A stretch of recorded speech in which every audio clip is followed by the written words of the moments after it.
Hello, my dear friends. Welcome to my new recipe blog. আজকে আমার recipe ফুলকপি ও আলু দিয়ে গুলশা মাছের ঝোল। এর জন্য আমি প্রথমেই কড়াইতে রান্নার রেগুলার তেল দিয়ে কড়াইটাকে ভালোভাবে গরম করে নিয়েছি। কড়াই গরম হওয়ার পর আমি কড়াইতে লবণ হলুদ দিয়ে মাখানো গুলশা মাছগুলো একে একে দিয়ে দিচ্ছি।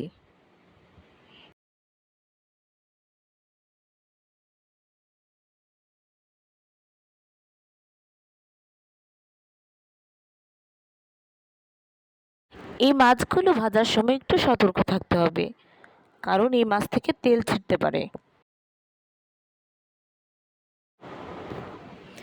কিছুক্ষণ অপেক্ষা করার পর মাছগুলোর এক পাশ ভাজা হয়ে গেলে মাছগুলোকে উল্টে দিয়ে অপর পাশ ভেজে নিতে হবে।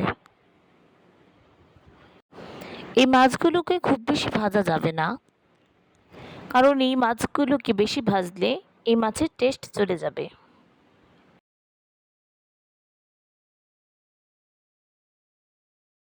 এবার মাছ ভাজা হয়ে গেলে মাছগুলো তুলে নিতে হবে।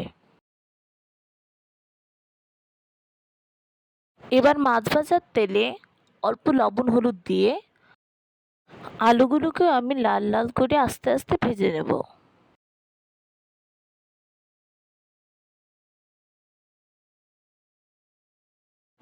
আলুগুলো ভাজার পর আলুগুলোকে কড়াই থেকে আস্তে আস্তে তুলে নিতে হবে।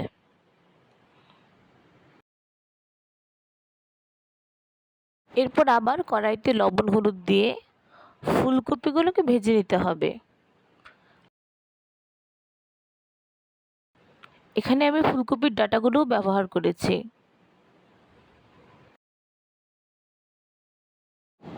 এবার ফুলকপিগুলো ভালোভাবে ভাজা হয়ে গেলে আমি সেমভাবে ফুলকপিগুলোকেও তুলে নেব।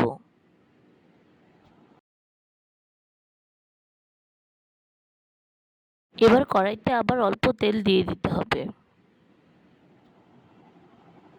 এবার তেল গরম হয়ে গেলে কড়াইতে অল্প কালো জিরা ফোড়নে দিয়ে দিতে হবে।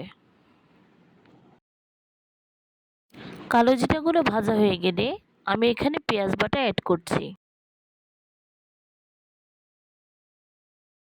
এবার এতে একে একে হলুদের গুঁড়া, লবণ, জিরার গুঁড়া ও ধনের গুঁড়া দিয়ে মশলাটাকে ভালোভাবে কষিয়ে নিতে হবে।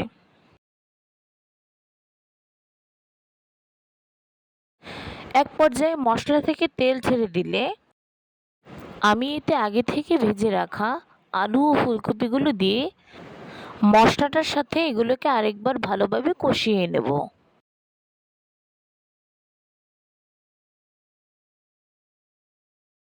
এবার মশলাটার সাথে আলু ও ফুলকপিগুলোকে ভালোভাবে কষানোর পর আমি এখানে পরিমাণ মতো জল অ্যাড করছি।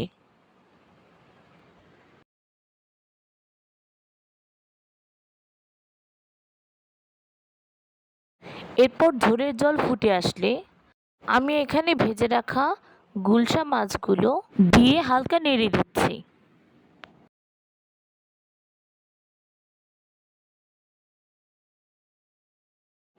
এরপর ঝোলের জল 80% মতো কুক হয়ে গেলে আমি এখানে কিছু চেরা কাঁচা লঙ্কা অ্যাড করছি।